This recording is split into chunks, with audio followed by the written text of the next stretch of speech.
দিন শেষে আল্লাহর কাছেই যেতে হবে, ফিরে যেতে হবে। আমার চোখের সামনে নানাকে দেখেছি, আজকে মামাকে দেখার পরে আমার আপন মামা বসে আছেন মঞ্চে। নানাকে এক সময় দেখেছি, নানা খুব মজা করে কথা বলতেন, খুব সুন্দর ভাষী মানুষ ছিলেন। আজকে যখন নামাজ ঘরের এই সাইড দিয়ে যখন আসতেছিলাম, নামাজ ঘরে নানা শুয়ে আছেন।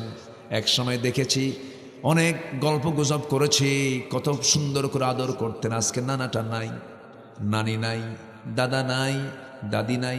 দাদার মুখের পানগুলো চাবায় চাবায় আমার মুখে দিয়ে দিত, খেতাম। সেই দাদাও চলে গেছে, দাদিও চলে গেছে।